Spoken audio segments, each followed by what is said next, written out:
মধ্যে মাঝে মাঝে দেখবেন যে এয়ার টার্বুলেন্স হয়, জানেন? এয়ার টার্বুলেন্স জানেন তো? মাঝে মাঝে বিমানটা বাউন্সিং করে, বাম্পি, ভেরি বাম্পি ওয়েদার। শোনেন নাই?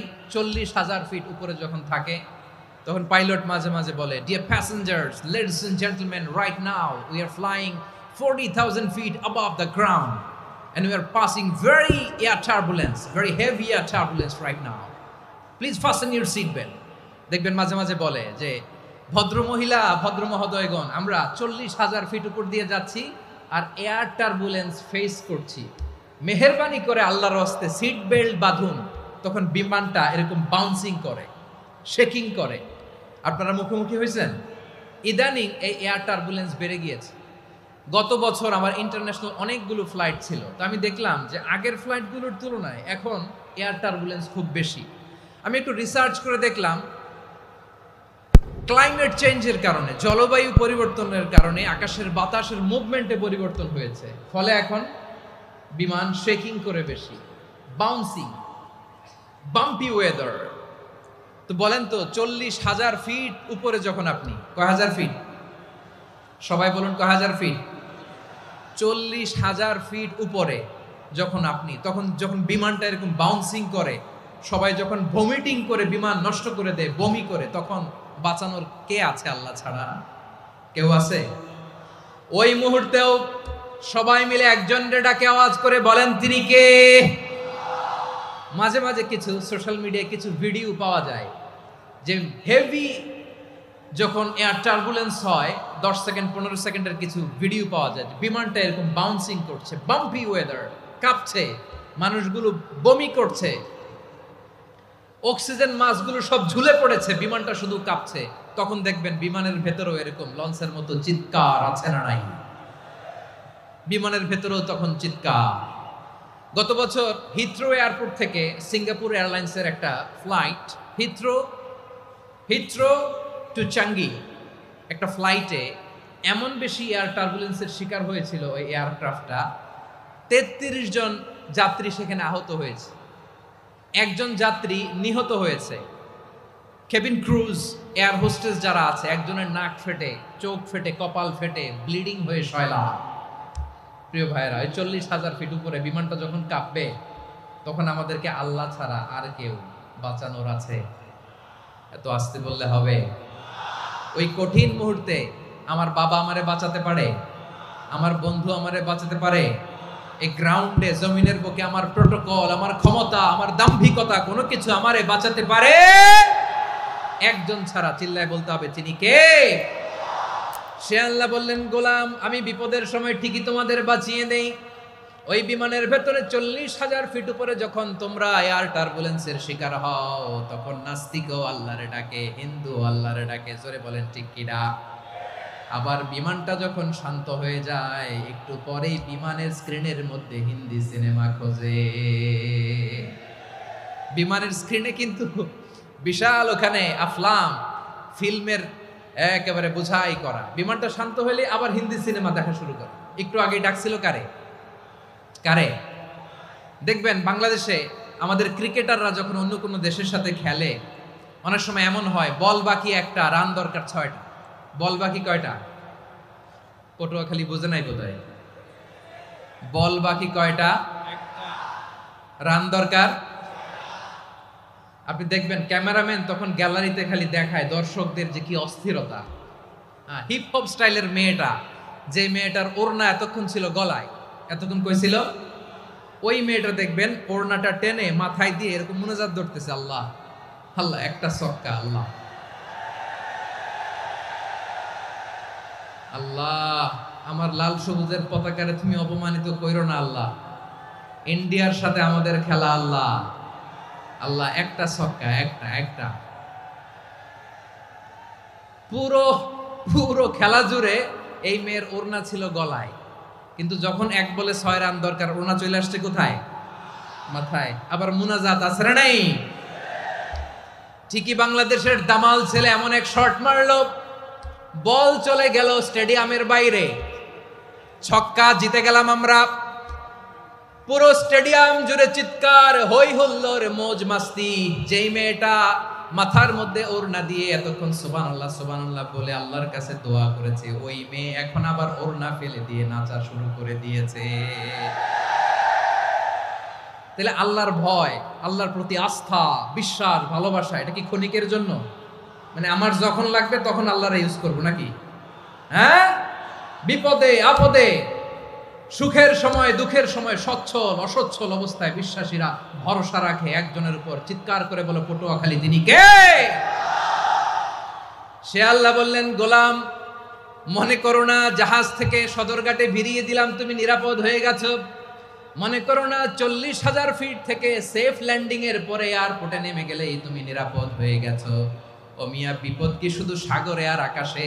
ঘরের বিপদও, ঘরের ভেতরও বিপদ আসতে পারে কি পারে না? এজন্য সূরা মুলক আল্লাহ বললেন, আমিনতুম মান ফিস সামাই আন ইয়াখসিফা বিকুমুল আরদা ফাইযা হিয়া তামুর। তোমরা কি ভাবছো তোমরা নিরাপদ? সাগরের মধ্যে তুফান, আল্লাহ আল্লাহ ডাকলাম, সদরঘাটে যেয়ে পড়ছি, বাইসে গেছেন তো আপনি। আর পাবে আপনারে আল্লাহ? আল্লাহরে তো সাগরের মাঝখানে তো আল্লাহ আপনারে পাইছিল, আর তো পাবে না। আর পাবে আপনারে? আর আল্লাহ ধরতে পারবে আপনারে? ঘরের ভেতরও বিপদ দিয়ে আটকাতে পারে কে? 5 স্টার 7 স্টার হোটেলের ভেতরও আমাকে বিপদের মধ্যে ফেলে দিতে পারেন কে? আল্লাহ বললেন, তোমরা কি ভেবেছো তোমরা নিরাপদ? আমি চাইলে ল্যান্ডস্লাইডস, ভূমি ধস দিয়ে 1 লক্ষ এক মুহূর্তে নিয়ে যেতে পারি। এক সুনামি দিয়ে থাপ্পড় মেরে 3 লক্ষ সাগরের ভেতরে ঢুকায় দিতে পারি। 1 সেকেন্ডও লাগে না আমার।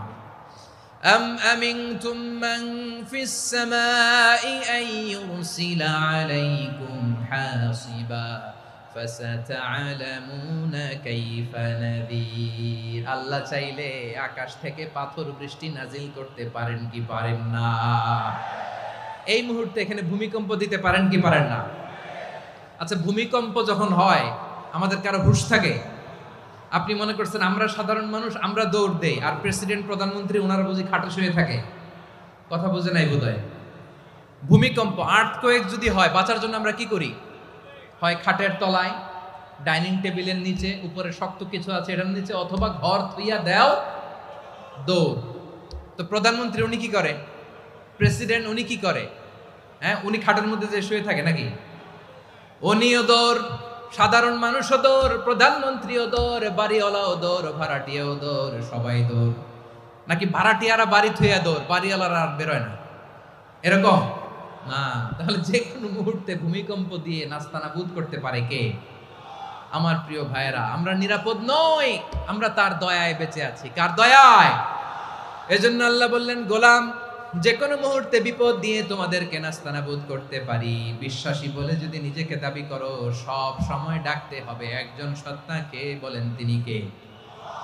এই কথা ক্লিয়ার? এই সবগুলো উদাহরণ শেষে সবার কাছে ক্লিয়ার হয়েছে না যে বিপদ থেকে, আপদ থেকে, পরীক্ষা থেকে, ক্যালামিটি থেকে আমাদেরকে কেউ বাঁচাতে পারে না একজন সত্তা ছাড়া। আবারও বলেন তো তিনি কে? ক্লিয়ার? হ্যাঁ, সবাই বুঝতে পারছেন? আচ্ছা, এবার আমরা দেখি বিষ্ণু ঈসা ইসলামের জীবনে বিপদ আপদ ছিল কিনা। উনি বিপদ আসলে কিভাবে ডিল করতেন, বিপদ আসলে কোন দোয়া পড়তে হয়, কিভাবে ফরিয়াদের হাত উত্তোলন করতে হয়, কিভাবে রবের দরবারে নতজানু হয়ে ফরিয়াদ করতে হয়, এটা জানার দরকার আছে না নাই? আসুন আমরা বিশ্বনবীর জীবনী থেকে দেখি বিপদ আসলে উনি কি করতেন। বিপদ আসলেই প্রথমে বিশ্বনবী সাল্লাল্লাহু আলাইহি ওয়াসাল্লাম একটা দোয়া পড়তেন। কি পড়তেন? তিনি পড়তেন, ইন্না লিল্লাহি ওয়া ইন্না ইলাইহি রাজিউন। নিশ্চয় আমরা আল্লাহর জন্য, নিশ্চয় আমরা কার দিকে ফিরবো ভাই? আবার কার দিকে ফিরবো? আওয়াজ করে বলুন তো, আমরা এসেছি কার কাছ থেকে? আবারও ফিরে যাব কার কাছে? এজন্য বিষ্ণুই পড়ছেন, ইন্না লিল্লাহি ওয়া ইন্না ইলাইহি রাজিউন। নিশ্চয় আল্লাহর জন্য, ওই আল্লাহর দিকেই আমরা ফিরে যাব। তারপরে বিশ্বনবী পড়তেন, আল্লাহুম্মা আজুরনি ফি মুসিবাতি ওয়াখলুফ লি খায়রাম মিনহা। একসাথে প্রথমে পড়তেন ইন্না লিল্লাহি ওয়া ইন্না ইলাইহি রাজিউন, তারপর পরই পড়তেন আল্লাহুম্মা আজুরনি ফি মুসিবাতি ওয়াখলুফ লি খায়রাম মিনহা। মানে আল্লাহ, এই যে আমি বিপদে ধৈর্য ধারণ করলাম, এটার সব তুমি আমার দাও, আর যেটা হারালাম এর চেয়ে ভালো কিছু দিয়ে মেকআপ করে দিও, ভালো কিছু দিয়ে বদল করে দিও। সুবহানাল্লাহ পড়েন। তাহলে বিপদ আসলে আমরা কি পড়বো? কথা বলেন। এই যে আমি শুয়েছিলাম, নাশিদ গাচ্ছিল ওরা, এদেশে পরস্পরে দেখা হলে দেয় সালাম, এদেশে আমজনতার হৃদয় জুড়ে পাকালাম, এদেশে বিপদ এলে সর্বজনে সর্বক্ষণে দোয়া পড়ে ইন্না লিল্লাহ। কি পড়ে? সুবহানাল্লাহ সুবহানাল্লাহ সুবহানাল্লাহ সুবহানাল্লাহ। এদেশে আজান শুনে সূর্য ওঠে শহর গ্রামে, এদেশে আজান শুনে সূর্য ডুবে সন্ধ্যা নামে, এদেশে সকল কাজে সবাই বলে বিসমিল্লাহ, এদেশে ভালো কিছু দেখে শুনে হাসি মুখে সবাই বলে মাশাআল্লাহ। সুবহানাল্লাহ পড়েন। তাহলে বিপদ এলে আমরা কি পড়ি? কথা বুঝলে সবাই উত্তর দিতে হবে। বিপদ এলে কি পড়ি? তাহলে বিপদ এলেই আমরা এখন থেকে ইন্না লিল্লাহ পড়বো, নাকি হাই হুতাশ করবেন? একদল আছে হাই হুতাশ করে, হায় আল্লাহ রে মোর কি হইল রে, মুই কি হরমু রে, মুই কমবে জামু রে, আছে না নাই? এরকম বিলাপ করতে নিষেধ করেছেন বিশ্বনবী। কি করব, কই যাব, কি হবে, হায় হায়, এরকম হাহুতাশ আছে না নাই? বিশ্বাসীরা হাহুতাশ করে না, তারা ইন্না লিল্লাহ পড়ে। কি পড়ে মনে থাকবে?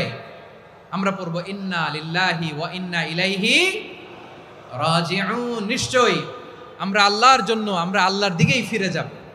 এরপর পড়বো আল্লাহুম্মা আজুরনি ফি মুসিবাতি ওয়াখলুফ লি খায়রাম মিনহা। আল্লাহ, আমি যে বিপদে ধৈর্য ধারণ করলাম এটার সওয়াব দিও, আর যা হারালাম তার চেয়ে ভালো কিছু দিয়ে বদল করে দিও। সুবহানাল্লাহ পড়েন।